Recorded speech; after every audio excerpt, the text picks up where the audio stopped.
Para la gente que nos está viendo, el señor que vemos en pantalla es Pedro Crespi, director ejecutivo de Asdra. Eh, y bueno, Pedro, bienvenido. Gracias por este valioso tiempo, que la verdad que nos significa muchísimo y significa muchísimo para la gente que nos va a oír. Buenas noches, muchas gracias por la invitación y felicitarte también, Germán, a vos y a todo el equipo por todo lo que hacen desde Fundación Empate y una alegría compartir esta charla con vos. Bueno, Pedro, gracias de nuevo. Eh, Sabemos que, bueno, que hace muchos años que estás en Asdra. ¿Querés contarnos un poquito primero acerca de la historia, bueno, de dónde arrancaste con la institución, en qué área arrancaste, en qué Ujú. año, un poquito de tu historia dentro de Asdra? Sí, yo trabajo en Asdra hace poco más de 12 años. La verdad que un poco me encontré con Asdra. Yo soy periodista de formación, por aquellos años trabajaba en prensa, había tenido experiencias en diarios nacionales y siempre me ha interesado mucho la comunicación de bien público.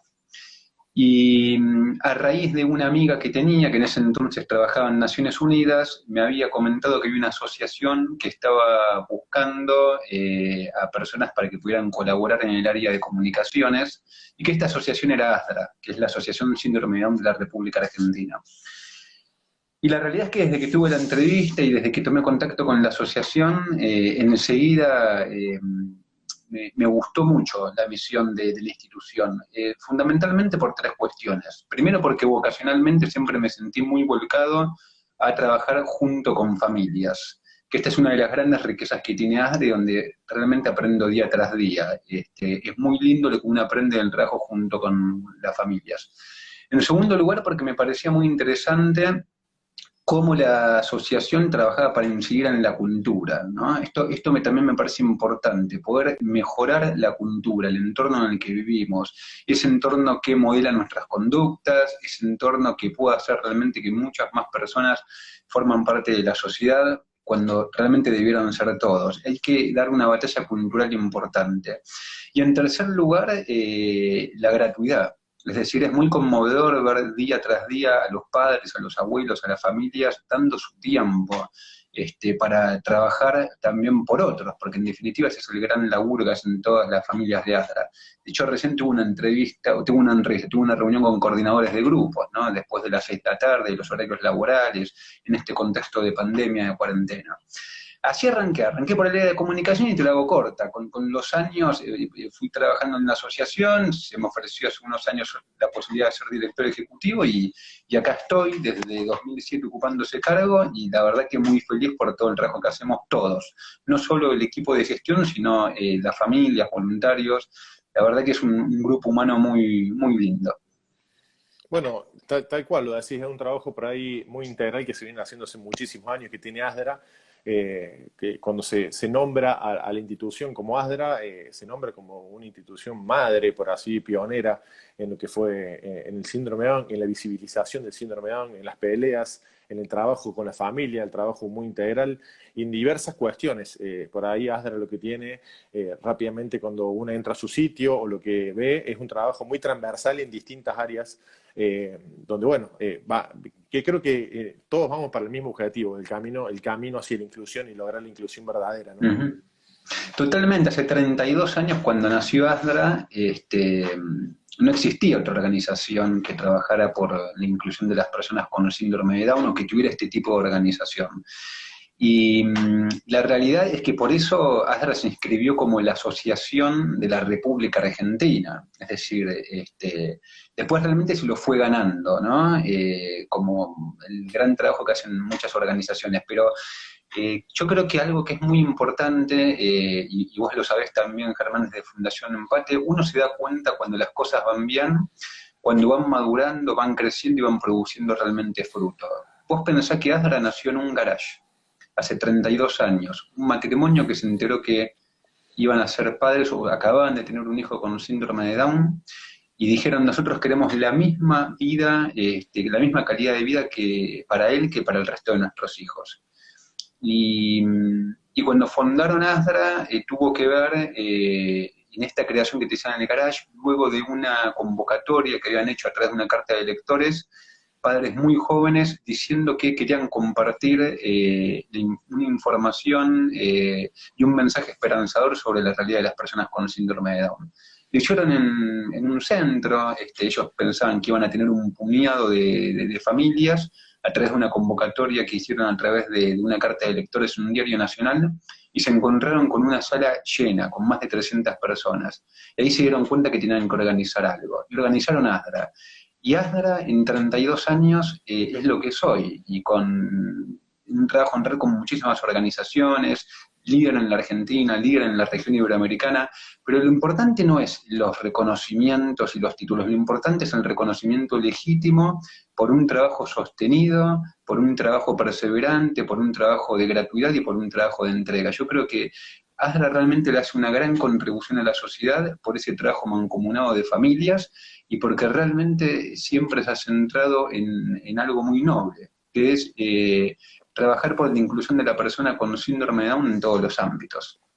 Bueno, ahí hacías hincapié en que, bueno, que arrancó como una inquietud de una pareja, que bueno, que tiene que ver por ahí con el inicio de todas las organizaciones. Con Empate arranqué solo, se me subió el primer voluntario, el segundo, el tercero, y se hizo por ahí en 4 años una institución grande, con 70 voluntarios en Córdoba, con 2 sedes, una sede en Perú, pero eso de cómo trasciende la idea y supera la idea y lo supera uno también, en esa transición de transformarse en un proyecto y poder trascender hacia otros ámbitos y que trascienda a la persona, que es lo más importante, creo, que seguramente le pasó a esta familia pionera, ¿no? Tal cual, Germán, y la realidad es más importante que la idea. La idea te estimula, ¿no? Es la utopía, es eso que te permite ponerte en movimiento, pero la realidad es lo que sucede en el día tras día, así que comparto con vos y te felicito de nuevo a vos y a todo el equipo por lo que hacen desde Empate, porque la realidad es la que habla. Bueno, gracias Pedro, por las palabras.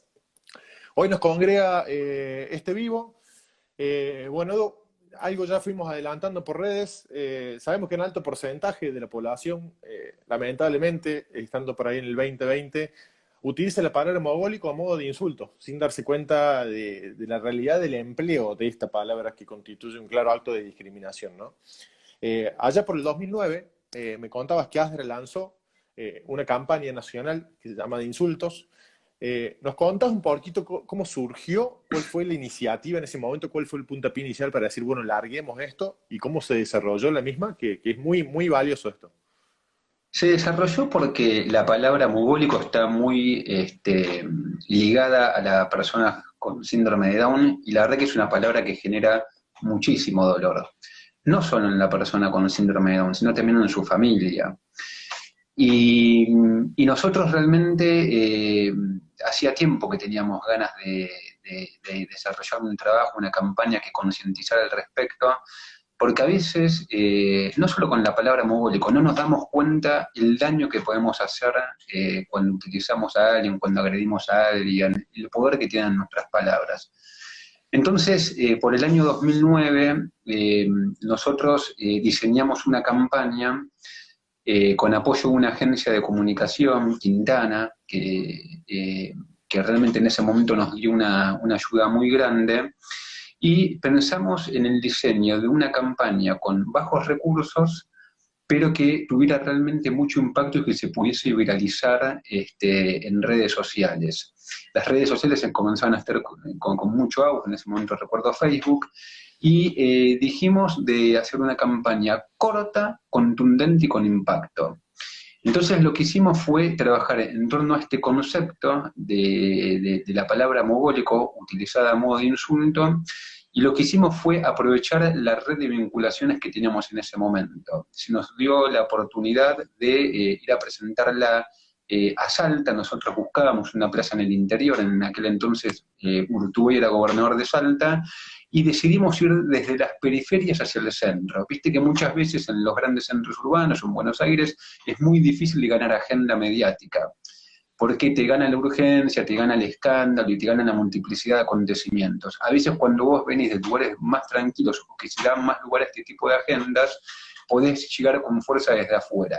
Y desde el lanzamiento de esa campaña, con apoyo del Grupo Telefe y sus 8 canales de repetidoras y de la Red Solidaria, logramos instalar en la tapa de un diario nacional la campaña. Que la campaña fue testeada previamente con las propias personas con el síndrome de Down, hicimos un focus group, y con las familias. Al principio tuvimos miedo de lanzarla, porque realmente es doloroso ver en un medio de comunicación la utilización de ese término, pero era necesario asumir el riesgo, ahí tuvimos mucho valor. Y acá me gustaría decirle algo a quienes nos están siguiendo en la charla. Es importante decir que la palabra mogólico se tergiversó su uso en el tiempo, porque Sir John Langdon Down, un investigador británico, por el año 1866, fue quien descubrió y quien describió este síndrome, si bien no lo pudo especificar, por las características que tenían ciertas personas y por también las características de desarrollo que tenían. Entonces, como él le encontró similitudes con los mongoles, describió así a este tipo, a esta población como mongólicos. Y esto, en el tiempo, cuando Jerome Lejeune en 1958 describe el síndrome de Down, toma esta denominación para denominar, valga la redundancia, al síndrome, y lo denomina síndrome de Down, porque Down había sido quien lo había descrito en primer lugar. Pero acá el problema es que el uso de la palabra se tergiversó y se comenzó a utilizar bajo un parámetro que esconde un binomio perverso que tiene que ver en los parámetros de normalidad y anormalidad. Es decir, uso la palabra mogólico ni siquiera como insulto, mucho peor todavía, para discriminar a aquel que supuestamente carece de inteligencia. Entonces le decimos, por ejemplo, en la calle es muy común si alguien estaciona mal, le decimos, mirá este mogólico cómo estaciona, mirá este mogólico cómo hace determinada cosa. Y esto realmente daña mucho la dignidad de las personas con síndrome de Down por su asociación. Y nada realmente más alejado que esto. Y creo que la concientización que se hizo con esta campaña, que realmente ganó mucha agenda en los medios, ha contribuido de manera notable a que se termine de utilizar este término a modo de insulto, y además que se termine de hablar con insultos, porque siempre que insultamos dañamos la dignidad de las personas. No hace falta insultar. Sí, es muy claro el concepto y por ahí las palabras que utilizás, porque, bueno, son palabras cotidianas para explicar esta campaña de insulto. Está colgada en YouTube, invitamos a la gente que después de este vivo la quiera ver. Rápidamente, a ver, es un spot muy cortito, pero como dice Pedro, es muy directo, porque también, como contabas, Pedro, es muy impresionable para este lado que se diga la palabra mogólico y se lo dice de una manera muy fuerte, a propósito, ¿no?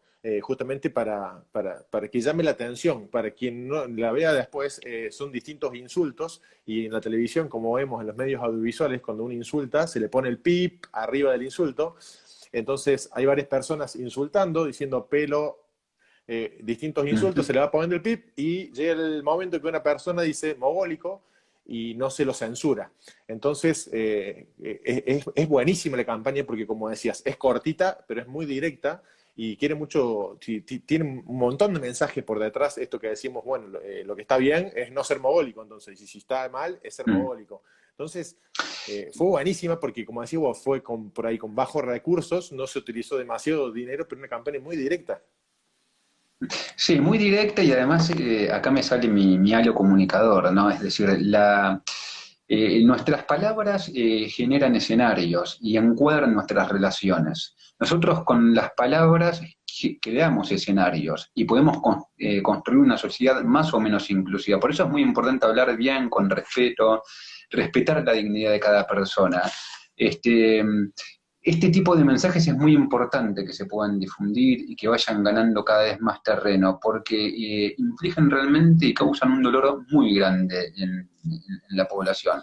Yo creo que hoy cada vez se va ganando más terreno a partir de diferentes campañas y diferentes causas, con la importancia de darle un lugar adecuado al lenguaje. Hay personas que no las vas a cambiar nunca, ¿no? Es decir, yo creo que sí es una utopía pensar que un día vamos a tener una inclusión plena.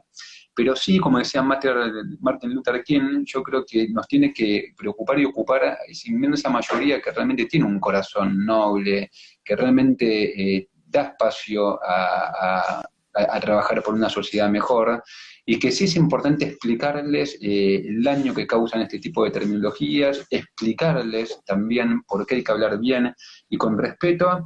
Y la verdad que cuando uno pregunta, ¿qué puedo hacer yo por una sociedad más inclusiva? Y esto va más allá del síndrome de Down, respetar. Respetás, haces una sociedad mejor, una sociedad más inclusiva. Es parecido a lo que pasa hoy. ¿Qué puedo hacer hoy en un contexto de cuarentena? ¿Qué puedo hacer para pasar este tramo? Quedarte en tu casa. Es simple. A veces lo extraordinario está en lo simple. Todo se transmite esa palabra que dijiste recién, el respeto y la empatía real, ¿no? Transmitida a situaciones cotidianas como las que nos toca vivir. Esto que contás, Pedro, por ahí nos da un poquito de pie a la siguiente pregunta o encuadrar un poco el siguiente tema, que bueno, tanto para las familias como para quien está ligado al síndrome de Down, como lo que es la fundación y un montón de instituciones más, como es ASDRA, duele y da mucha impotencia a la hora de escuchar la palabra mogólico. Lo que llama la atención es que lo escuchamos en distintos ámbitos. Por ahí en Twitter ves un legislador, que voy a decir un legislador, Ujú. y lo usa un periodista en un medio audiovisual, lo usa la gente en la calle, en la peatonal. Cuando escuchamos a una persona que está insultando al lado nuestro, y esto te lo decía por ahí antes de la charla, que seguramente le pasa a mucha gente que nos está escuchando. ¿Qué hacemos?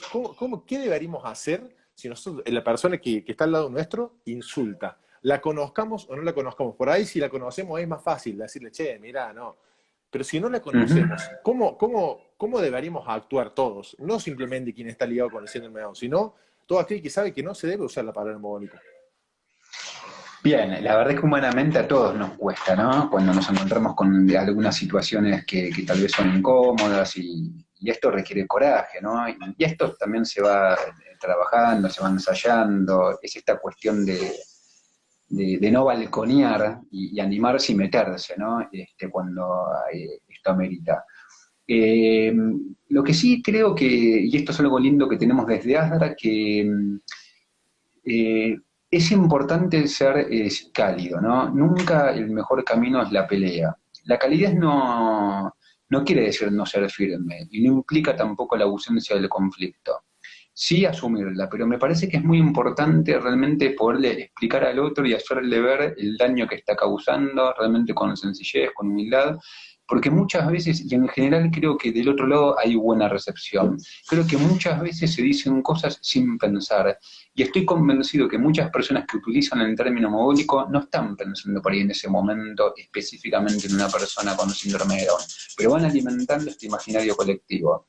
Sí, me gustaría aclarar, porque vos en un momento hacías mención a los periodistas, diputados, por supuesto que hay responsabilidades, ¿no? No es lo mismo, si bien está mal que lo diga alguien que transita por una calle o en un partido de fútbol con los amigos, que insisto, está muy mal a que lo diga alguien que tiene un peso simbólico muy grande, ¿no? Un diputado que, por ejemplo, incide de manera directa en la promulgación de una ley, o comunicadores que son formadores de opinión, porque ahí hay también una relación de poder muy dispar, es decir, es muy difícil vos tener derecho a una réplica o una reparación contra alguien que tiene tanto poder con un micrófono o que emite un comunicado o una opinión desde ese lugar.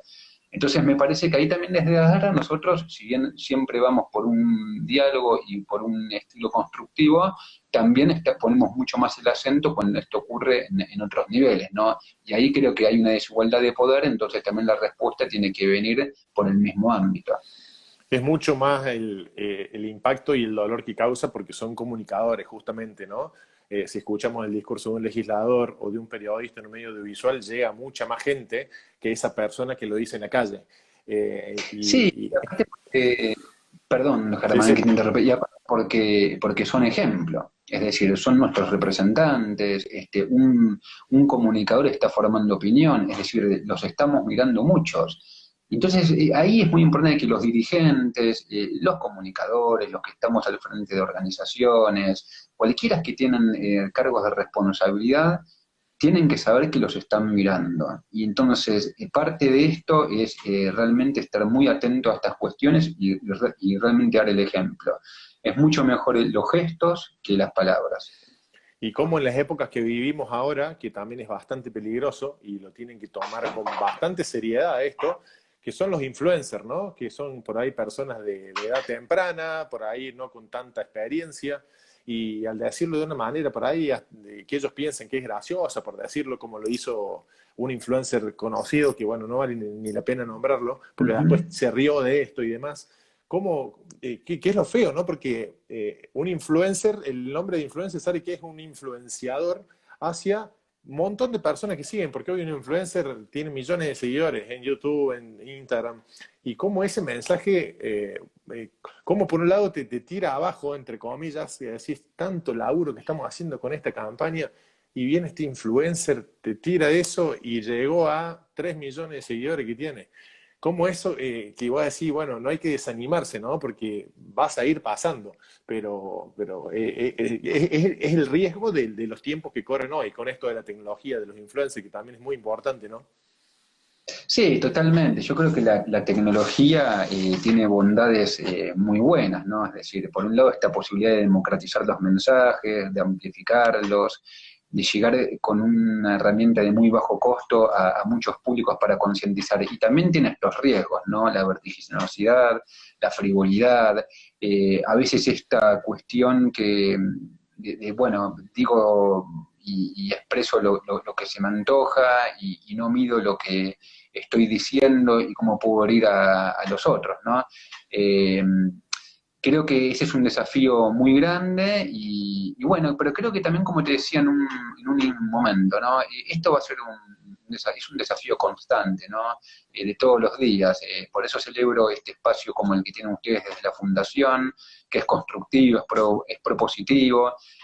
Vamos a tener que seguir trabajando mucho en estas cuestiones. Creo que vamos teniendo avances, pero también, si me permitís, o sea, tomando esta pregunta que me hacías y llevándole también a otros terrenos, también es importante que hoy se habla mucho de inclusión y en muchas otras causas también, pero la realidad es que nos sigue faltando que esas palabras realmente encuentren asidero en hechos más concretos y en transformaciones de conductas, ¿no? Yo pienso hoy, por ejemplo, cuántas veces hoy, ahora a las 9, en un ratito, vamos a salir a aplaudir a los médicos y en cuántos edificios, por ejemplo, hoy los rechazan cuando vienen de trabajar porque vienen supuestamente infectados de coronavirus. Y así te pasa con la inclusión de personas con síndrome de Down. Vos subís una foto en una red social y te van a poner muchísimos likes, pero después ese mismo chico por ahí va al colegio y por ahí tenés resistencia de padres. ¿Esto nos tiene que enojar? No. Nos indica que hemos avanzado mucho, pero tenemos que seguir trabajando. Y ahí es una tarea que es de todos los días. Si, no hay que desalentarse. Yo creo que hay que seguir trabajando en conjunto y subrayo esta palabra en conjunto. Aquellas familias y aquellas personas que no están participando ahí de alguna organización o de algún espacio de encuentro, les recomiendo que lo hagan.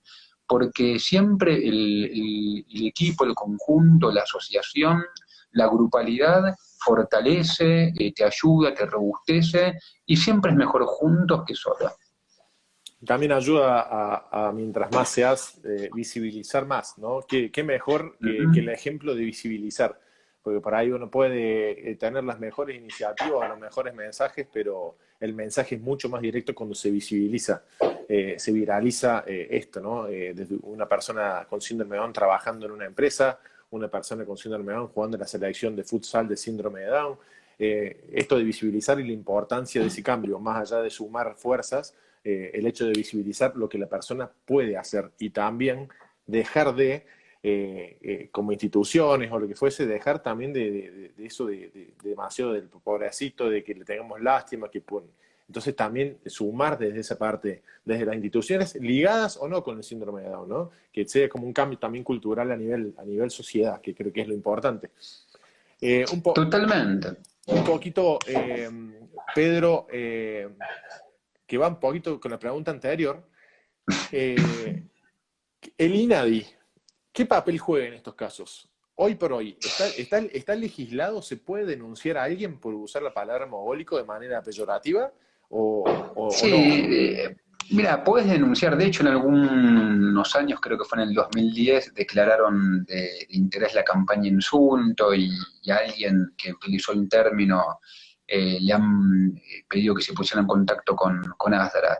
Eh, a mí me da la sensación de que podría actuar de una manera mucho más fuerte el INADI, ¿no? Sobre todo midiendo las responsabilidades, lo que hablábamos con anterioridad. De todos modos, creo que lo más importante es, como decíamos con anterioridad, es la consistencia y la coherencia de las organizaciones que difundimos este tipo de mensajes también, y que realmente promovamos con diferentes actores, como vos muy bien mencionabas. A mí me gusta mucho hablar del efecto de guerrilla, perdón por el término belicoso, ¿no? Yo creo que es muy interesante en esto de la cultura, ir a hablar con las familias, ir a las empresas, ir a las escuelas, ir a hablar, ir a persuadir, ¿no? La persuasión, muchas veces lo que se trata hoy es de imponer mi opinión. No se trata de imponer mi opinión, se trata de persuadir, de explicarte por qué, de argumentarte, porque, y en general estos cambios los lográs cuando persuadís. Yo, retomando tu pregunta, creo que nadie realmente podría hacer mucho más. Creo que a veces también actúa con temor, porque a veces no se anima a sancionar a algún actor, a algún medio de comunicación. Y me parece que desde ese lugar tenemos algunas cuentas pendientes desde el Estado acerca de cómo realmente acompañar estas acciones y sobre todo de persuadir, invertir en campañas de interés público en este sentido. Porque muchas veces la sanción por sí no vale. Hay que sancionar, pero sobre todo hay que educar. Y también la importancia de un fe de rata, ¿no? De un medio de comunicación, porque tampoco se puede dilapidar y matar a un periodista porque lo dijo, porque se puede haber dado cuenta que está mal y le salió en su momento y de manera involuntaria lo dijo, pero también como la importancia de que ese medio de audiovisual que respalda a ese periodista salga a hacer un fe de rata, a pedir las disculpas necesarias, porque de esa manera también se está comunicando, ¿no? Del error de su empleado, que sigue siendo un empleado de un medio audiovisual. Totalmente, y creo que en eso es muy bueno y sano que lo señales, porque a veces vivimos en una cultura del enojo, ¿no? La cultura de la denuncia, todos denunciamos, todos tenemos derechos, todos tenemos enojos que transmitir, y la verdad que es mejor pensar en una cultura del anuncio, ¿qué tengo yo para construir?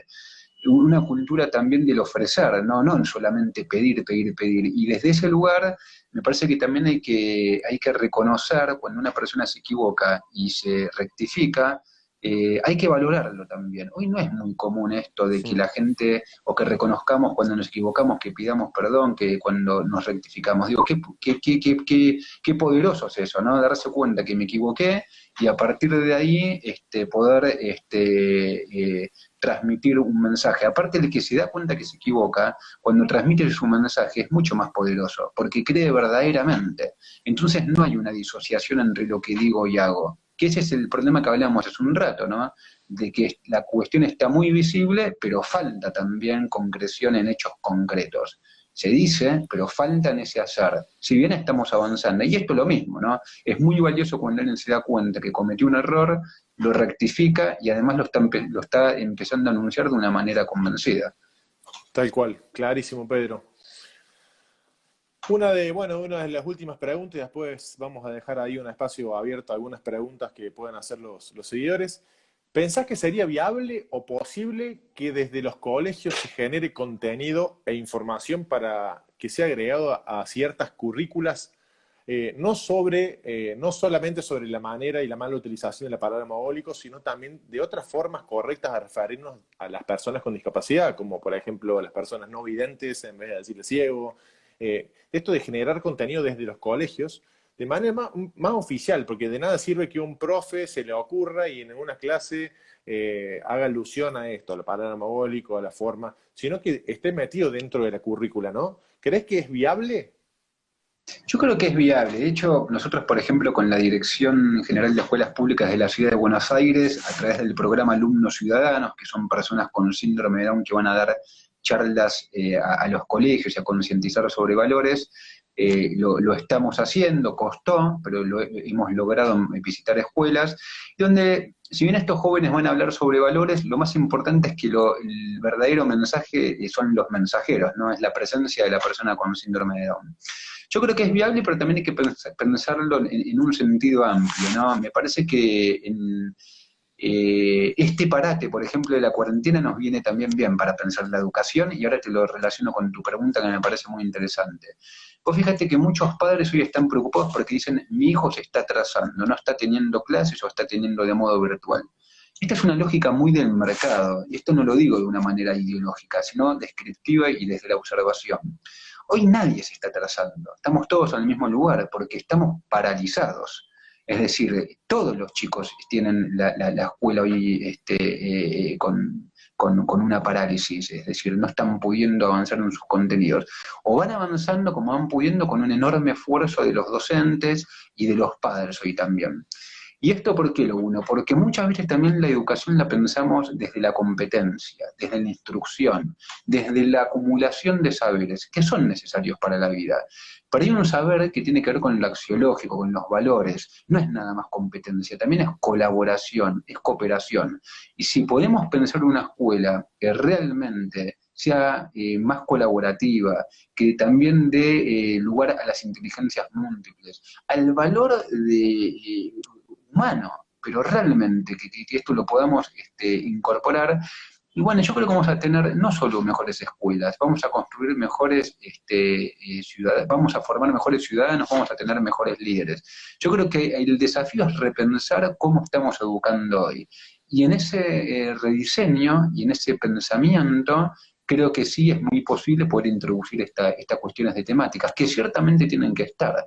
Cuando abordamos la diversidad, la discapacidad, sin lugar a dudas, es una manifestación de la belleza humana, propia, singular, de un colectivo tal vez, pero una manifestación muy linda como tantas manifestaciones que tiene el ser humano.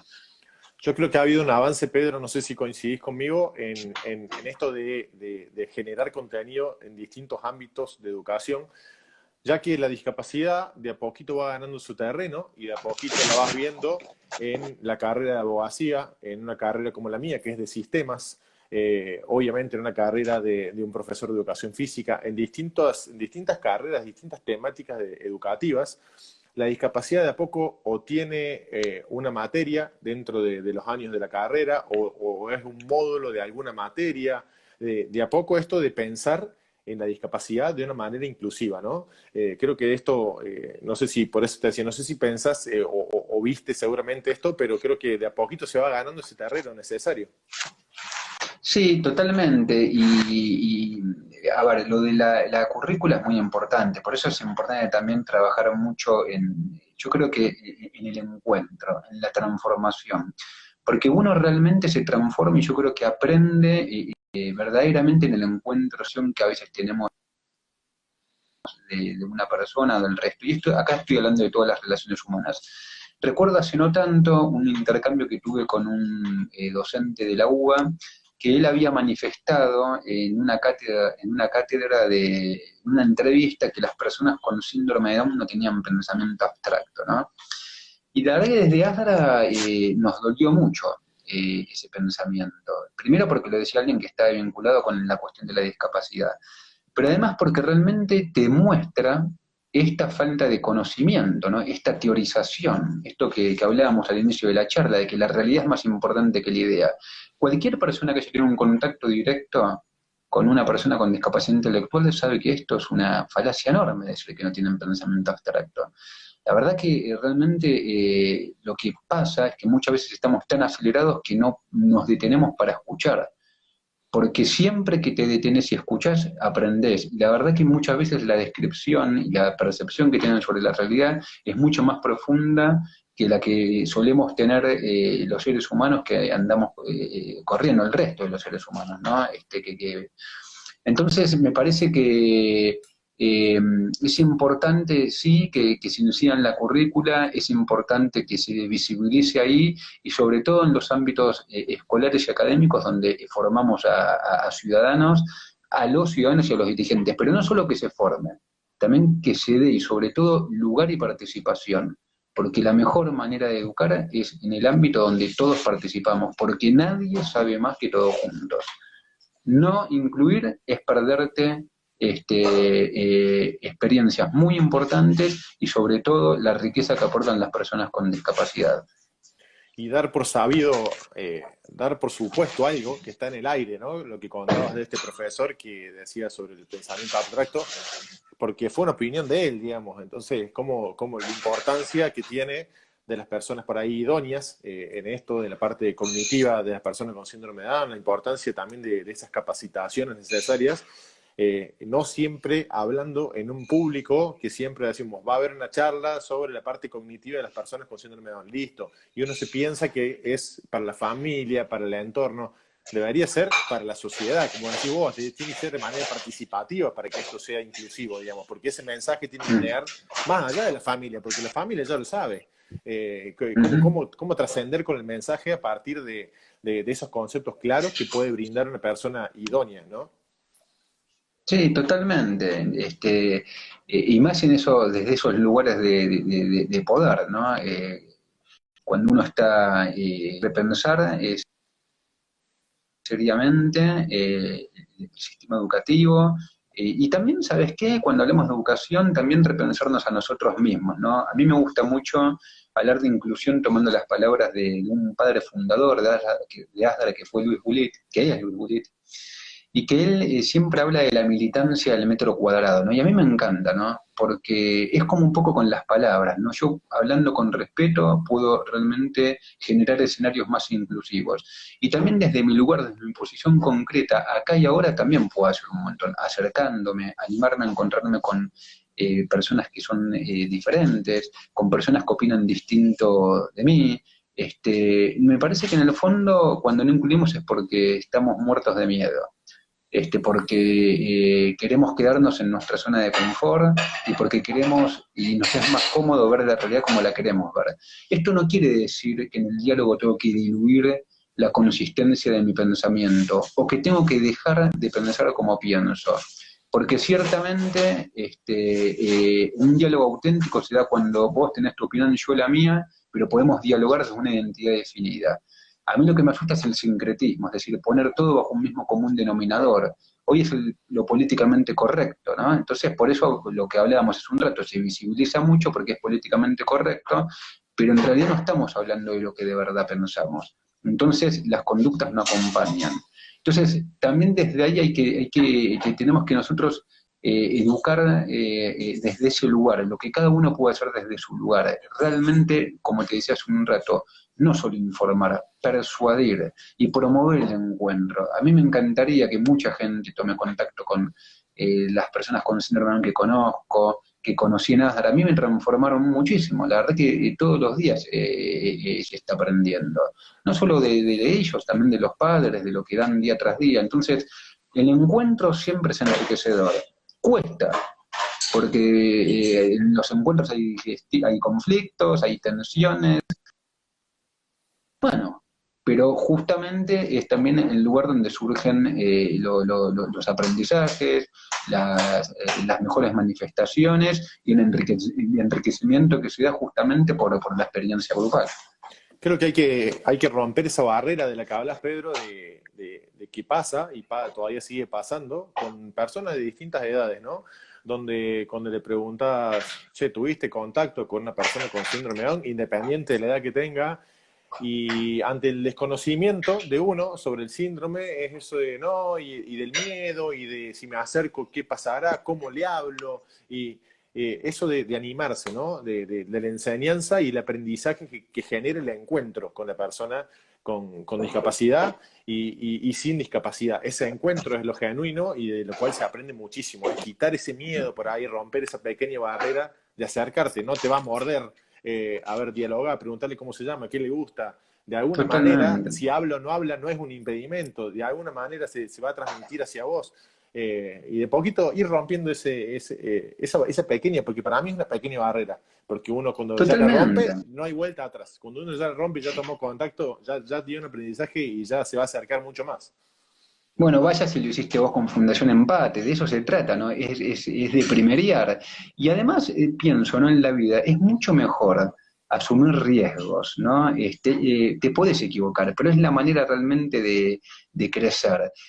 Pienso en esa persona miedosa que nunca ofrece ayuda, que se queda encerrada en la casa, y sí, bueno, nunca le va a pasar nada, no va a transformar nada. O sea, si asumís el riesgo de salir de tu casa, por ahí un día tenés un accidente, o por ahí un día le decís a alguien algo que no le gustó y te devuelve una palabra hiriente, está bien, te va a pasar, pero es parte de asumir el riesgo. Es mucho mejor salir, asumir riesgos, que quedarse sin hacer nada. Y ahí es donde ganamos todos.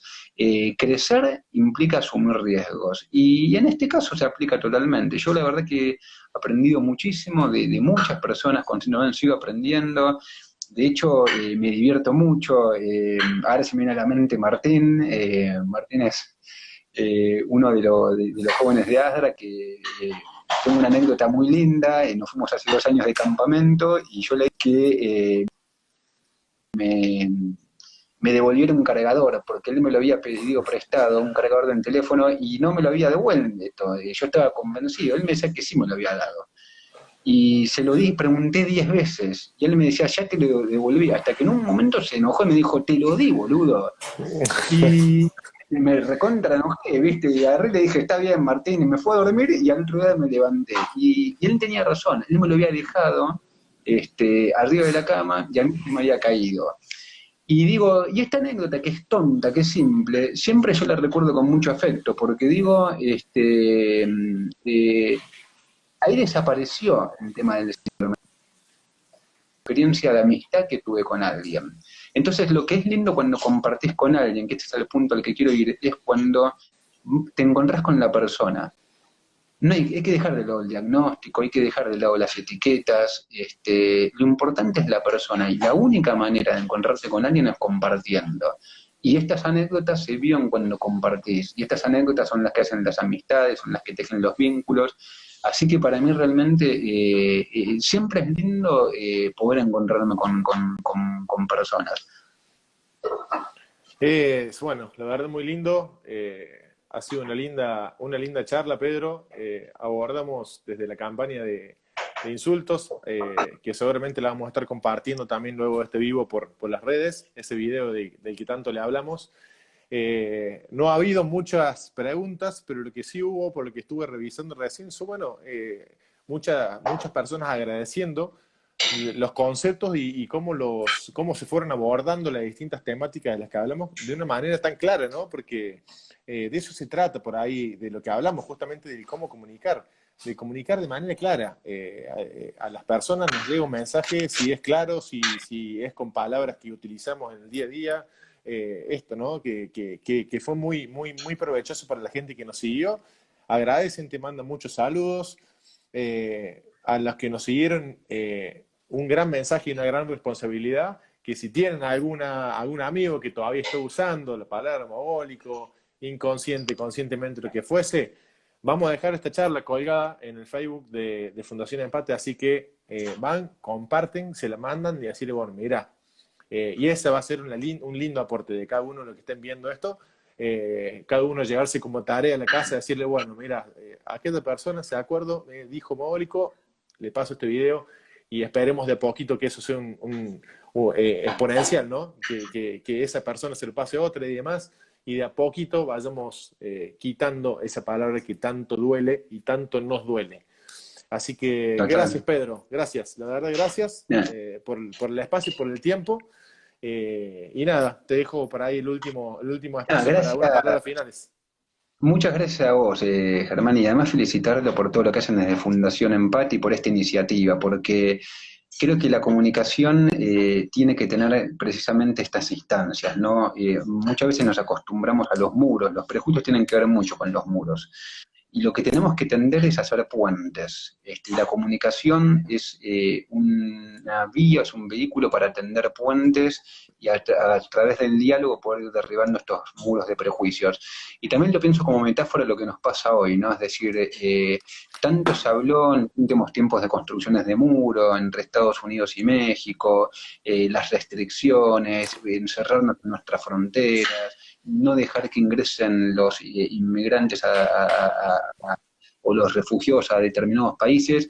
Y esta pandemia en un punto nos da vuelta a todo, ¿no? Nos demuestra que la economía puede entrar en recesión, puede entrar también en recesión la actividad, pero lo que nunca puede entrar en recesión es la solidaridad, es la humanidad, porque nadie se salva solo, realmente todos necesitamos del otro, todos somos necesarios, todos tenemos fragilidades, las cosas se nos pueden dar de vuelta un día para el otro, y la única manera es con puentes y con más humanidad. Así que agradecerte, felicitar a todo el equipo de la Fundación Empate, y gracias a todos los que nos han escuchado, y con el compromiso que decías vos, ¿no? Eh, Persuadir sobre el mal uso que se hace muchas veces de la palabra mogólico, hablar bien con respeto, y sobre todas las cosas siempre con educando, sin enojos, porque no solo es importante dar una información, sino cómo la doy. Entonces la manera de realmente de persuadir y convencer es cuando, junto con lo que digo, lo estoy manifestando de una manera tal que también acompaña esa información, ese mensaje que te estoy dando verbalmente. Clarísimo, Pedro, como toda la charla y todos los conceptos. Agradecemos a la gente que se sumó. Pedro Crespi, director ejecutivo de ASDRA. Seguramente seguiremos con el tema de los vivos, ya que bueno, hay una linda respuesta y muchas temáticas por abordar. Así que te agradecemos, Pedro, el tiempo, y bueno, saludamos a la gente que nos siguió. Nos estamos Muchas viendo. gracias. Hasta Chao, que luego. sigan muy bien. Hasta luego. Chau, chau.